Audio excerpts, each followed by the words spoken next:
Towers of Doom, game number 1. We are in the losers bracket, everybody. We got the Rive Cup going on over here, and, well, this should be a pretty interesting series. Now, personally, I think that we have a clear favorite here. I haven't really casted them yet in this tournament, and honestly, I've seen them with this particular team formation for the first time, but I've already seen them in the bracket. I couldn't cast the game at the time because we casted a different one that happened at the same time. Anyways, we got Team NoName. We already had them at least on the live stream, so a couple of those guys definitely with some competitive experience. Most of the players that you see here are at least masters, a lot of them grandmaster. We got Cesarbos is currently the number 3 grandmaster, even for what that's worth. Obviously, as I always keep on harping, Stormly can by no means be compared to competitive play, but again. Now, this is the best of 3 series. We currently are in the lower bracket. This is a 2,000 euro tournament that we have here. And Team... I have no idea how to pronounce these guys. MisiePysie, whatever. It's a Polish team, and you should recognize quite a lot of the names over here. A lot of these guys have been formerly playing for Team Pepe Malady and are now in their own team. Cesarbos is here, we got Gore Rider, we got Richu, all of them absolute monsters. And this is gonna be a pretty fun one, I wanna say.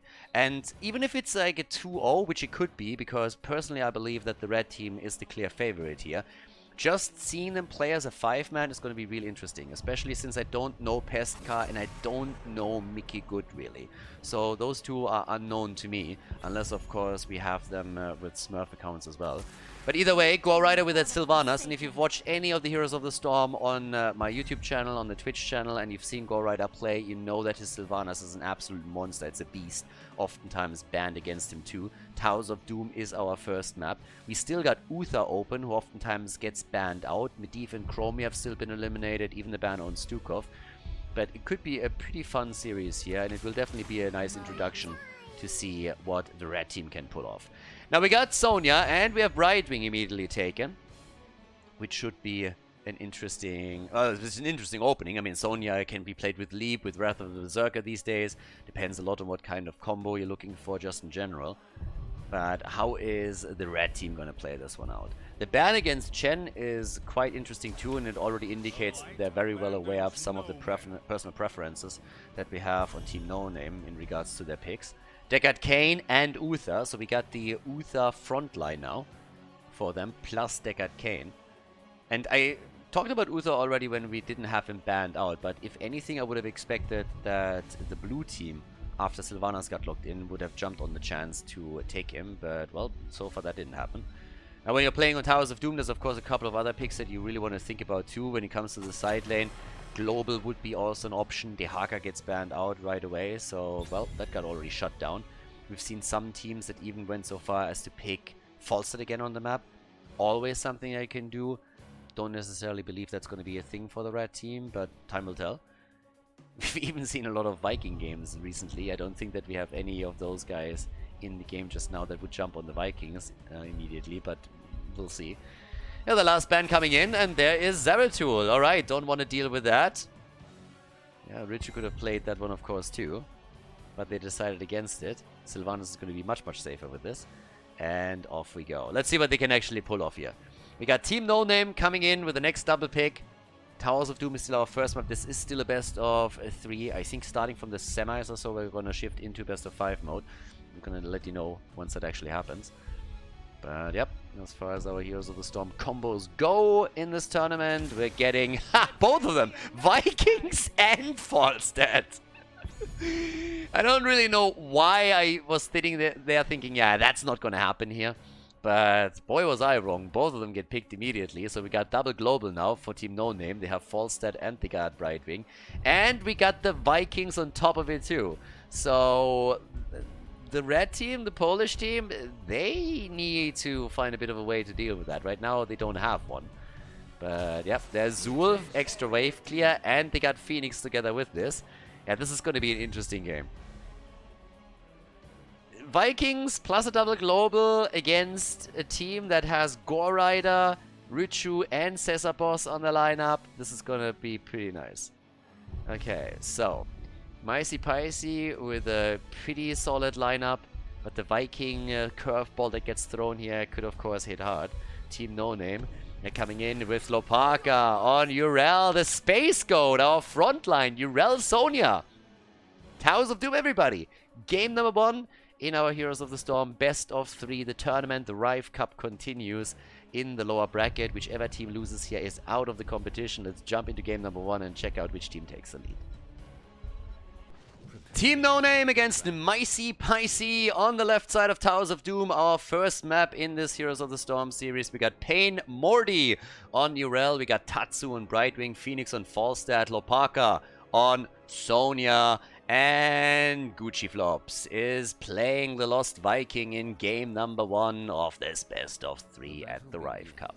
On the right side of the map, Team MisiePysie with Cesar Boss on Phoenix. The new team here with Mickey Good, the little brother of Mickey Bad. On Uther, we got Pestka on Deckard, and Gore Riders playing his Sylvanas again with Richu playing Azul in game number 1. Okay, let's check this one out. It's going to be a bit interesting. I mean, it's not really the typical Viking setup that you see most of the time.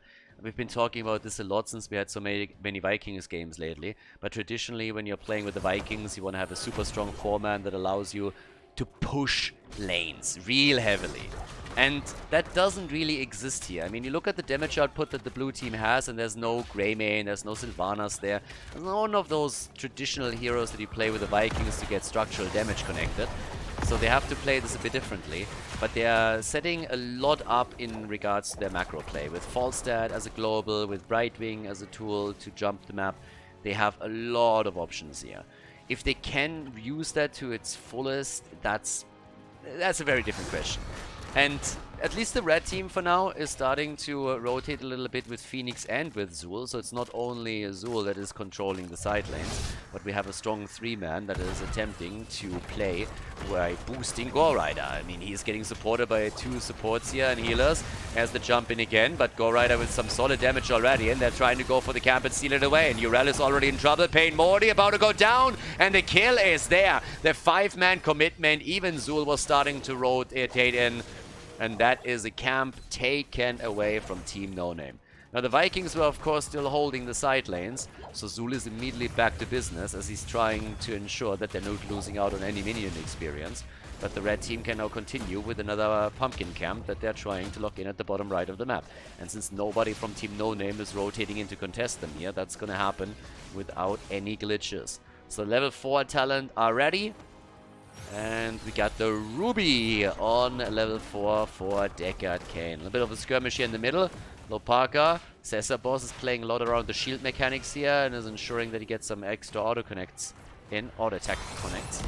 Down at the bottom, Gore Rider is again deep out. First Viking goes down and Gore Rider is about to fall too. And with Urel jumping in, Sylvanas gets flattened like a pancake. Nice move, and that is the first kill on the board for Team NoName. Of course, it also helps Phoenix on his Falstad with some extra stacks towards his level 1. He's going into the auto attack style with Falstad. Has 5 to his name now. Mid lane, Cesar Boss with his shield mechanic still. That's of course one of the beautiful things when you're having Phoenix on your team. He can always side lane a bit. All that you want from a side laner, Phoenix has. He has the shield mechanic that gives him lane sustain that he can play around. He has the wave clear, and he has also his warp, which he can always use as a tool to jump out of the fight and escape. So it makes him difficult to gank. There's a lot that the hero can really bring to the table here. But also, of course, in the later stages of the game, you want to have a little bit more from the side lane, and that's at least sustain at the front. Channel already taken at the bottom. That one was important. The top lane should not be a problem. Normally we have the top left, top right exchange. And over here the same is happening. Pain Morty went a little bit deep to try and interrupt it. And he might pay with his life for this. That was very aggressive what he just tried to pull off here. The warp in. And there's the kill. Urel is down. Way too greedy. Was hoping to interrupt. There was of course no chance of him getting it for their team. But he was hoping to just delay it a bit more apparently. And that didn't work at all. Even Falstad at the bottom of the map was a bit in trouble here, but he survives. The early level 7 now in the hands of the red team. Yeah, the Polish players here coming in and jumping out for now. Gore Rider doesn't want to overextend here, but all of a sudden, as he see a chance, they have Brightwing now coming in against them, so they got to be careful. And Gore Rider with the damage and 2 supports behind him. You can never count him out. That, on the other hand, secret weapon team, that's a bit of a meme. Now, they got the Vikings on the side lane support, but now that two of them are already falling to Zul and to Phoenix, that doesn't really look too good either. Now, secret weapon is a little bit of a noob trap. I'm really confused why exactly we're seeing this. Because that's, first of all, not what you're picking Falstad for. If you're looking for an auto attacker, there's way better options than picking Falstad with a secret weapon. And secret weapon is a pretty shitty talent. Despite Blizzard's efforts to try and buff it a little bit, compared to Boomerang, it is just hot garbage. If anything, you want to go for the lightning rod over here. Sonya is now down 2. And that's 3 kills to 1, but at least they're getting the camp at the bottom of the map.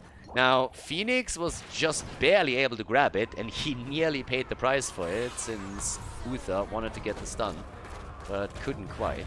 So now that we have them at the bottom of the map being active around this again, they're gonna try and make their play here for Brightwing. Falstad, careful, dude, you can't go that deep. Falstad is dead. Committing Sudoku at the bottom of the map. Insta-kill. Yeah, big tip here.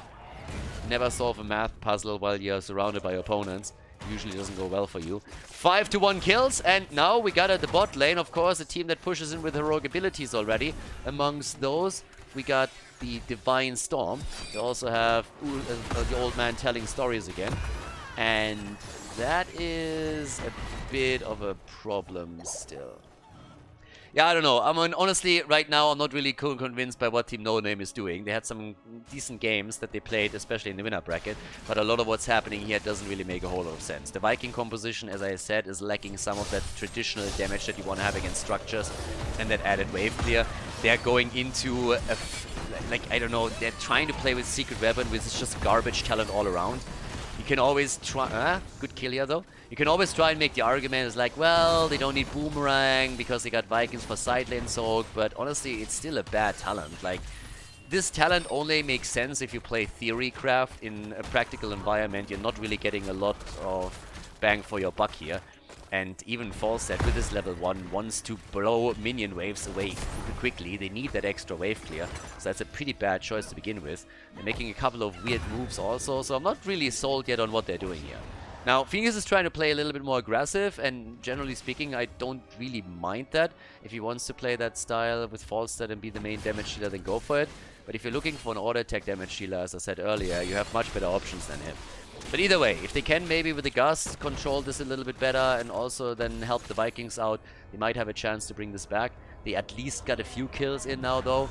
But let's find out if they can really put a dent in. Because now I honestly, if it continues like this, I think MisiePysie will have a pretty solid advantage as the game continues. If Falstad is able to stack maybe with the side lane rotation, then he could bring the damage after he gets his activatable. For now though, we got some damage coming against Nick Good. Here come the Vikings, committing early. Normally you see that late when the level 16 is ready. Big salvo coming out with the damage. Zul with the ult. They're making the play for Sonya. The Divine Storm helps with the stun. And that's the kill against Sonya right away. Well done. Alright. So, for now, still a little bit of a push over here. Let's see what else we're gonna get. We go for Pain Morty, and yeah, that's Urel likely gonna fall too. They try to save her, good heal, but it's just not enough to help them at all. More shots fired, 24 against 36, and with that, we now have another talent advantage for MisiePysie, and they are doing work. Yeah, nicely done. So for now, we got only 12 stacks for Falstad. Bell tower control has been lost. The Vikings not really successful against all the wave that exists. And there's the attempt of Brightwing to get out. The Gust also, they're still trying to look for the fight, but Brightwing is dead. And they're chasing them even harder. Sonya is getting attacked too. Might make it out, I don't think so. Nope, she dies. Try to go for the spin to win here. And Phoenix is running low of mana as he's trying to escape. And the stun is definitely putting an end to him. So now we got 10 kills to 2. And we got a 2-level advantage for MisiePysie. The damage output that we're seeing here, 39,000 for Phoenix. Boss is beasting it at this point. 27k for Gore Rider. Today his numbers are being put to shame a little bit by his Phoenix mate. But yep, this is not really looking all that great for Team NoName right now. Yep, So at this point, they're at least getting the level 13 talent. Of course, that gives us also the giant killer for Falstad. But his stacking isn't really quick enough. That was a great interrupt though. Fantastic catch on Gore Rider. Nicely done by Pain Morty. Really good move with Urel. Was there in time, shutting down the Sylvanas' attempt to escape. And that gives them at least for a very brief period of time a bit of control. Now, they still try to invade here, and they're actually contesting this. There's the stun, the follow-up kill against Uther, well done. Team NoName, they're capitalizing on the initial kill with the second one, the staggered death against Uther, helping them a lot. The Vikings can now start to get the channel here. We got one already in the middle. Gucci flops with, I guess, the cancel? No, he kind of forgot about that, I suppose.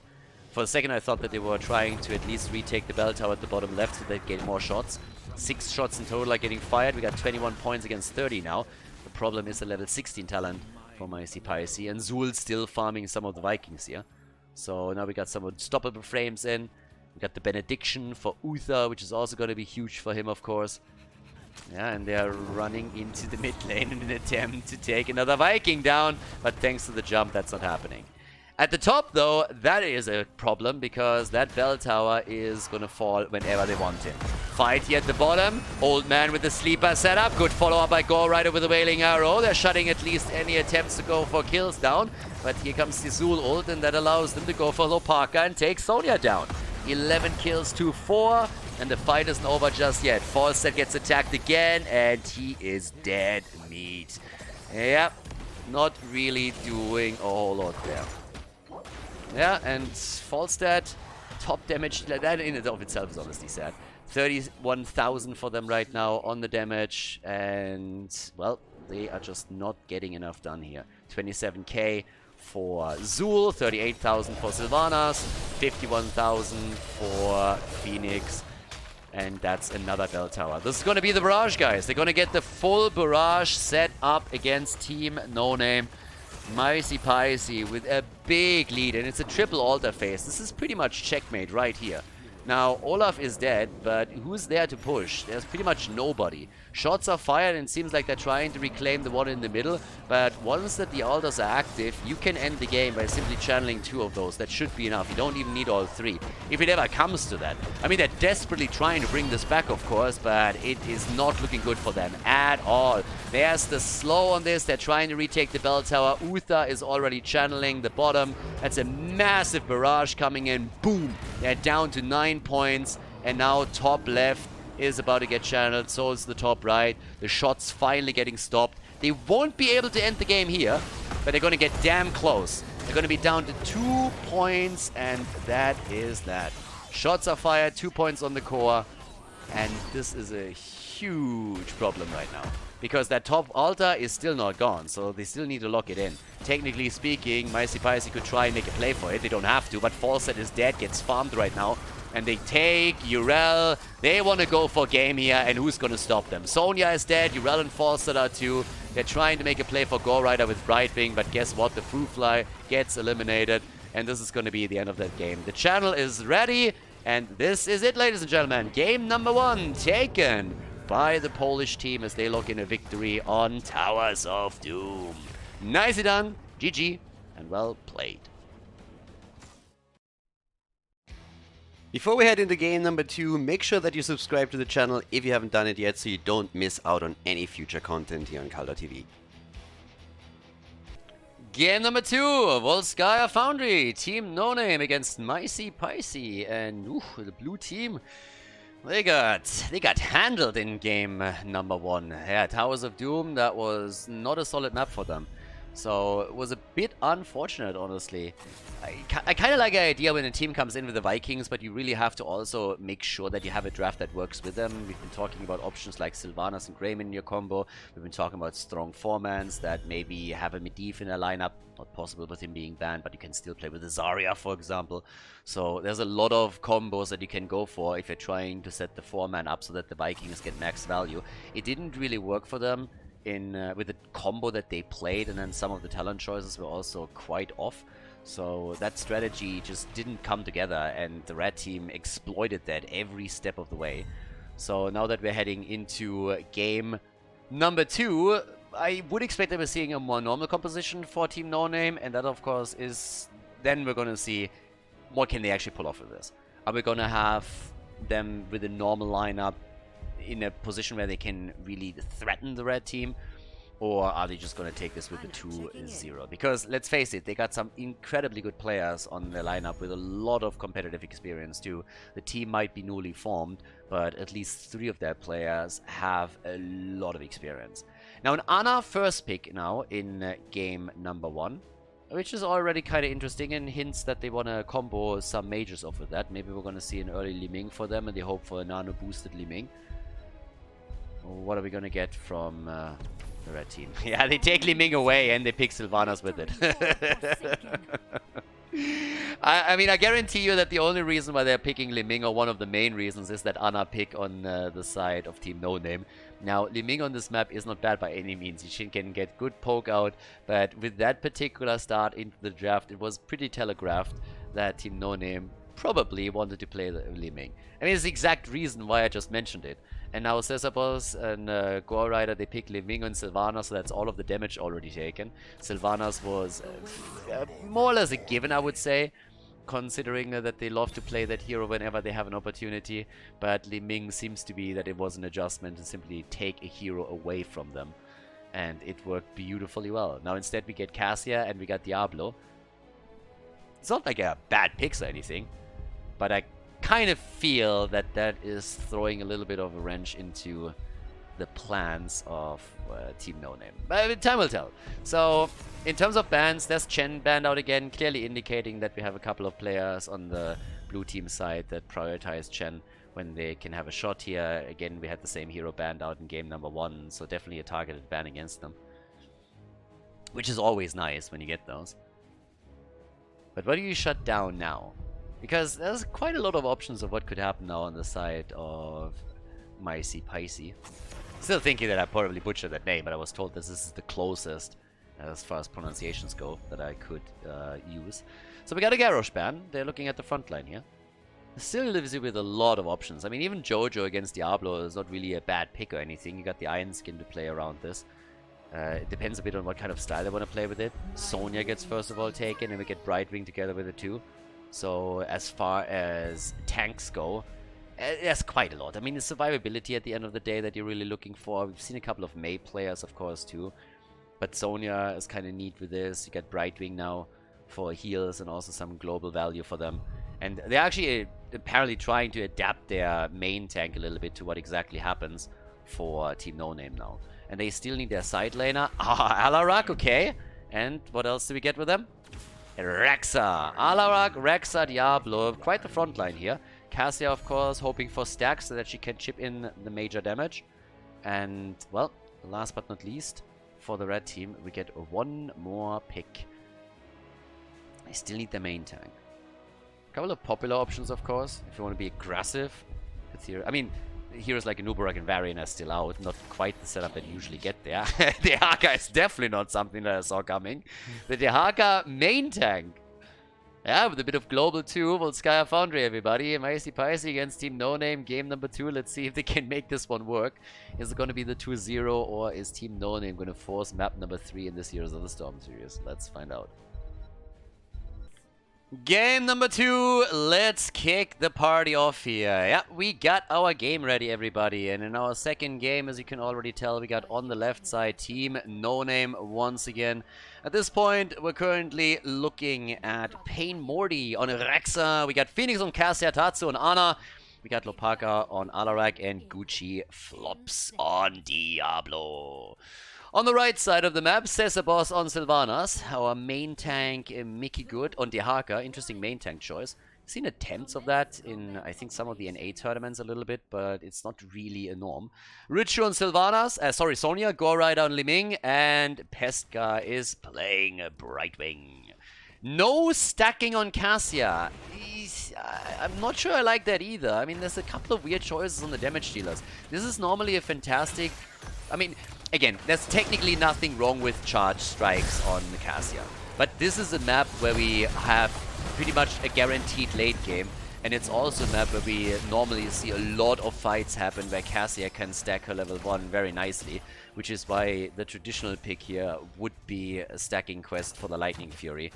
And it isn't unheard of that you get way above 100 stacks and can really dominate that late game with those. Bit of bullying is happening up here since Diablo is trying to go for a kill, but instead it's a turnaround from the Haka. He comes in and connects the tongue. That's the drag, and that's kill number 1 against Diablo. Yeah, well done. So that's a good one. Now, we have at the same time Richu at the bottom lane now off against Rexa. It's also a question, of course, what Alarak is going to do in this game. What we're going to see from Parker, especially around level 4. Are we going to get the negatively charged here, for example? Is he going to be able to stack into the late game? Camps are now up after the 1 minute mark, and they're moving in for it right away, trying to set this in. So, off we go. That's the first one. A little bit of a brawl still happening out in the middle. And I'm especially curious to see how Gore Rider is going to perform here as Diablo's trying to charge in against him. Gore Rider is, of course, still absolutely insane, and if he starts getting some resets on Li Ming, it could be kind of crazy too. Sasabos is starting to take the camp all by himself, and the blue team is now making a play with the perfect timing. They don't know, but just as Sylvana starts the camp, they are trying to make a play for the healing beacon.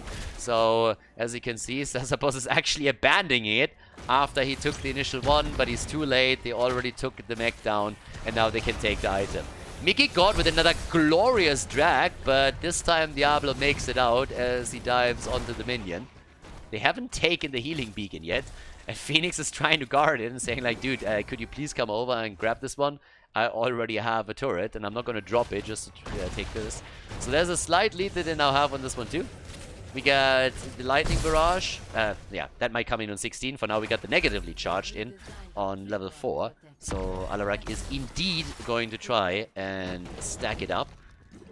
But, yep, we are off to the races with this one. The first objective is just announced, and with so far only 1 kill for the Polish team.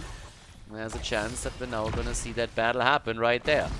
They have the item advantage, the blue team that is. Of course, they want to try and bring this back. Force game number 3, especially considering how they got murdered in game number 2. I mean, that was, sorry, in game number 1. That was pretty much the speedrunner we saw there. And Mickey God is the first one to be here. So, now at the bottom of the map, we got still, which is sitting out tight. And pushing this back out. Top lane, they're waiting for the camp, Sylvanas in particular. Everybody else now starting to jump onto the first checkpoint. Now, blue team has a bit of an edge because they took out the minion, the mercenary camp at the top lane a bit earlier. Both of the teams are hoping for level 7, of course, so that they can take the early lead. And the Haka is, at least for now, getting stunned into the wall. The sleep dart hits, but he has the essence. And again, turns it on Diablo with a quick drag on the way back. Parker with 8 stacks to his level 4. So he's using those opportunities to get some additional stacks in quite easily. Level 7 talents are ready for both of the teams, and that gives us, in this case, the mind-numbing agent. And Calamity, of course, for Li Ming is now ready. And this is where the party really starts. It's an opportunity for Alarak to get stacks together. He's going to try to do that. Sitting at 10 right now. His damage output should be pretty decent towards the end of the game. But the fight continues. Misha gets saved. Another great setup. The kill against Diablo, though. A bit too deep. And dropped at least the healing beacon in time. Sesabos is also low. Phoenix was trying to connect some damage himself with Cassia. But it's mainly Alarak, I would say, that is starting to get the damage out. And that's 12,000 to his name. Way above anybody else on the team. Sylvanas is dead. This time a little bit too deep. So Cassia is able to punish her. 2 kills to 1. And still a fight for the objective, just as the red team is starting to take control of the checkpoint once again. 15,000 for Richu. Could, of course, stack some damage against Misha. But here comes the connect with Cassia. Easy kill for Li Ming as she comes in for the reset and drops the Valkyrie. Yeah, this is looking quite solid. Both of the teams with a lot of aggression, but MisiePysie is just doing a bit better here. And they want the first objective, and they're getting dangerously close. Especially since Cassia's not even here. Another combo connects. 18 stacks now for Alarak. He's doing a great job there. But can he do a bit more? Especially a little bit more of his sadism would be kind of nice. But there's the first objective. So the Haka is in it to win it. And off we go. Right now, the play made in for the middle. Bam, gate is already down. Alarak is out of the fight right away. And we have the party starting up at the top lane with the goal, of course, once more is to take down the fountain so that we take the sustain away from the opponent for objective number 1. Prepare for the second objective. Try to drop the wall, which they now successfully did. But they also lost a lot of damage here. And the fountain is low, but they only scratched the shield, so they can't really deliver the whole thing. They still had some damage happen in the middle of the map. Blue team is now trying to defend both lanes, because Boss was empowering the push there quite easily. And it's a level 10 that they get. They get the level 10. And that's going to be pretty neat, because, well, once that you're pushing him with your rogue abilities, first of all, the top fountain should not be an issue any longer. And you might even be able to get a kill or two. Yeah, 19 stacks now. Leap again. Top side. So far, Sylvanas is very much alone here. Has mind control, by the way, and uses it immediately. They're trying to jump on Phoenix, but there's nobody else there just yet. Richu, he could connect the leap. They're trying to set it up at the side. Very, very safe rotation. In an ideal world, he would have caught Ana here, but that didn't happen, and now both of the teams have level 10. They're still jumping into the middle. Alarak is wrecked. 20 stacks for him, but he still goes down. That's kill number 4 for the Polish team. Yeah. 1 kill to 4. Leap used in the last fight. 24,000 damage for Li Ming. Was a good pick. You picked it away from the Ana combo, and at the same time, Go Rider is, of course, a fantastic Li Ming player, as he just showcases here. And he is gonna do a whole lot of work. I mean, honestly, they have a little bit of a problem over here. First world problems for the red team. They got 2 fantastic damage dealers that both play Li Ming and a couple of other heroes, so they have an overlap in their hero pool, which allows them a lot of flexibility in draft and can shift heroes around there. Richard is another good Li Ming player for them. He's in this case playing on Sonya. So yeah, they definitely got options. Now, down at the bottom, it's all about the items again. You want to get the advantage there pretty quickly. Alarak is, of course, interested in additional stacking, so the next objective is also going to be important for him. Sitting currently at 21 stacks, and everybody is just waiting for the next objective to be announced. Normally that happens roughly around the level 13 talent that is soon to be ready for the red team. But I suppose that in an ideal world they would like to get even some kills before that. Up here towards the top, now the 2 minutes until the healing beacon is up again. Items, oh sorry, the mercenary camps are back up on the map, on the top right and top left, so they can still be taken. And this Dehaka setup is so far working surprisingly well. Now, Alarak, as I said, he is going to try to make it into the late game with good stacking, and by now he's sitting at 22, so this isn't too bad. Next objective is going to be more important for him, but every single time he is starting to hit that lightning barrage, it's going to become a problem potentially later on in this game for the red team. Alarak's damage is already the top on his team. So far it's not really been a big threatening point, but that could change. Yeah, anytime soon. Oh, that didn't connect. Hello. Trying to go into the counter. Bright Wing gets out, and they still try to get the kill. Pestka is getting away. They're turning it against Dehaka, and that's the kill that they really needed. Finally, they get one. They follow up with kill number 2. Sylvanas is dead. Well done. Alarak got a few more stacks. Sonya still at the bottom of the map. Not a fight that they wanted to take here, but Sonya was busy and also got a lot of value for the team. She got the fountain and she gets the entire wall for objective number 3. That's pretty impactful. So good on Richard to at least give the team something out of this. They lost 2 of their heroes, and well, that allowed the blue team to claw their way back into experience range again. Now, structurally speaking, as I already mentioned, they lost quite a lot at the bottom of the map, so they had to make the commitment with pretty much everything they had there. But now if they can get the kill on Brightwing... Oh, yes! That's a disaster. That's a staggered death at the worst moment in time. Just as everybody else is back up on the map, they're losing Brightwing. So this is way more like it. The kind of cute play that they were trying to pull off in game number 1 didn't really work out, but now Team NoName has a much better setup that they are executing fairly well, and it seems like they could lock in that objective before the... Nah, the red team still is going to have Brightwing in time, and Diablo, for that reason, is already moving away here. They could technically try to get some of those items together now. Instead, we have Cassia caught, God knows why, completely off guard. Yeah, and she gets murdered. That shuts down all of their chances to force the fight now, and level 16 is a danger. Now, thankfully for them, MisiePysie still didn't have any points towards the objective. So Cassia is going to make it back to fight that battle. The problem is that level 16 is very, very likely going to be ready for the red team. And now they also have another item as they drop the healing beacon here. Yeah, Cassia shouldn't have fallen there. That was definitely a problem. Now, we got 29,000 damage for Alarak.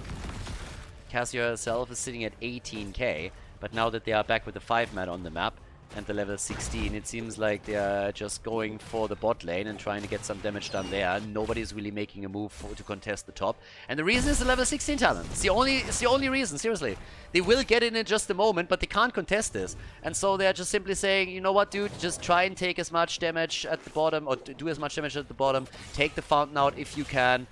Gotta be careful against Richu, immediately jumps on Misha, but the fountain is about to fall. They're gonna take this one out, and that was the more important part. Now, this could be a kill. With a good leap here. Alright, feign death. Oh my god, juked out, and that's gonna be a kill. Beautiful setup by Richu. A fantastic 1v1 he just played there. Yep. That's the wrong replay, by the way. Sorry, I wanted to show you guys a bit of an insta replay. We can still check in a second if it works out, but that was incredibly well done. First, he kind of feints this a little bit, and feign death gets used. Then he jukes out on Misha, leaps in and takes it. 4 kills to 6. 2 forts have now been eliminated since MisiePysie was able to take the top fort and the one here at the bottom. But yeah, that one was solid. That one was really, really solid. Oh, nice. Coming in with the mind control, and Diablo goes down. Okay. 7 kills to 4. That one was kind of sexy. Yeah, they're really going for some nice plays now. They have a huge lead. Alarak, by the way, stacked heavily now. 30... Well, not that he has insane stacks, but he really increased his amount of stacks during the last fight pretty significantly. He's up to 35 now, which gives him 35,000 damage. So he's on par with Sonya at this point. But of course, he can't hold a candle to Li Ming. So there's that. I mean, either way, 2 forts down, bottom fountain destroyed. That's a bit of a problem. The only hero that hasn't died on the red team is Anna. Granny is staying far in the back. She learned all of those lessons with the social distancing. She's not close to the action. Granny is staying safe. She's keeping her distance. Yeah, but there's a level lead. Big structural advantage. Camp's now taken. Now, it's level 16 versus 16. Can force a fight. Can make a play.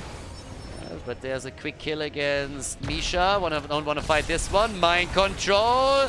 And it could be another kill against Diablo. The leap into it, not landing, but it propelled Richard to the front. That's all that he needed to do there. They get a kill. They get a dub. Oh, well, he delays it a little bit. Can they save him? No, they cannot. So that's 2 kills against the blue team again.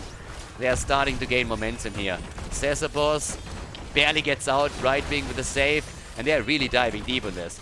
Granny, nice. The heal dart, the sleeping dart was fantastic. But they take the fort regardless. Wow. Yeah, 45 stacks now for Alarak. As I said, he gets insane stacks together, but it doesn't really do anything for them if they're not able to follow up with kills. And so far, it's just not working. So Parker is at 49,000 damage, and he's starting to really threatening the pole position in this game too. But now they really want him. They are registering what kind of a threat he poses to them, and is coming in with even more aggression. So they get the kill against Alarak, and they're pushing through the bot even more. Sonya is at the bottom. They're pushing 2 lanes at once.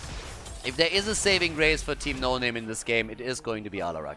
If they can somehow survive, get to level 20, play this with even talents again, and take a good team fight, Alarak is going to be the one that can technically bring them back here. He has the stacks. He has the stacks. He's going to get more. But is it really gonna be enough? That's the big question, because the gap between the 2 teams is pretty big. 2 levels, 6 kills, all the forts have been eliminated, map control is in the hands of MisiePysie, and that gives them the chance to go straight in for all the items on the map, take the advantage with it, and all the Team NoName can do right now is attempt to spread out on the lanes and get experience. That's what they're trying to do. And of course, Alarak dying also means that the sadism stacks are gone. It's another problem. But we have them at least with the... They're gonna get 20. They should have 20 for the defense. They should have 20 to defend against the next push.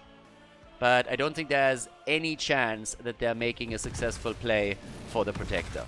Everybody else is still trying to play this about the items. Trying to also, of course, set a bit of a trap here. You don't want to fight this one. Yeah, that is a bit... Okay, that kind of got lucky there for just a second with Phoenix moving away, but I was about to say, this is an obvious bait right there. Making a play for this? I don't really think so. There's the Protector.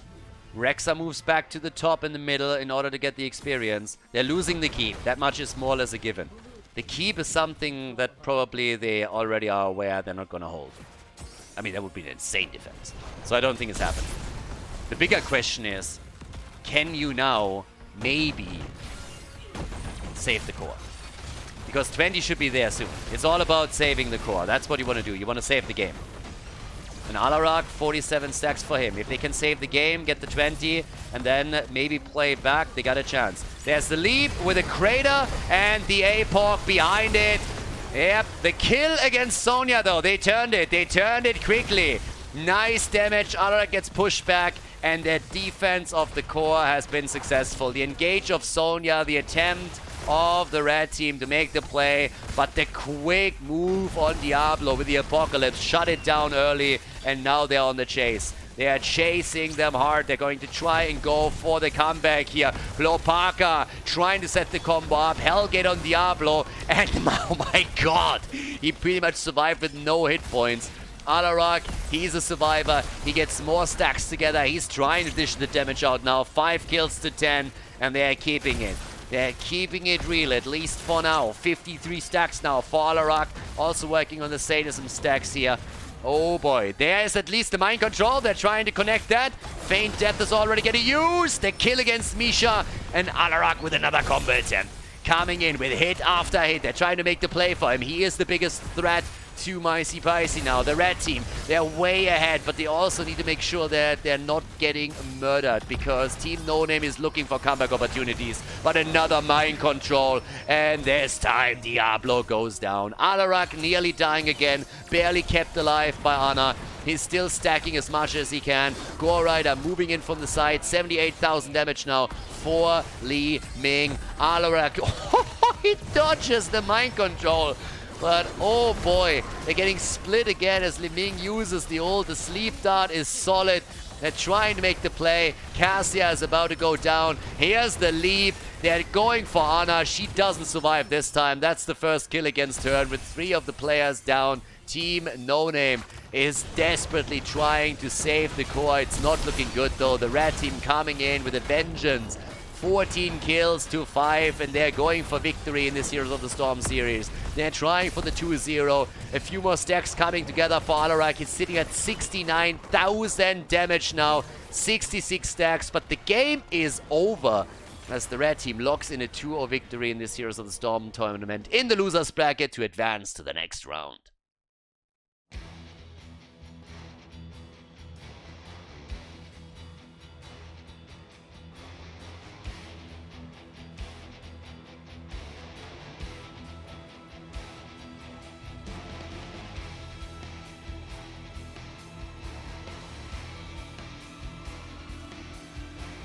Thank you everybody for watching the video today. I hope that you enjoyed the show and the commentary.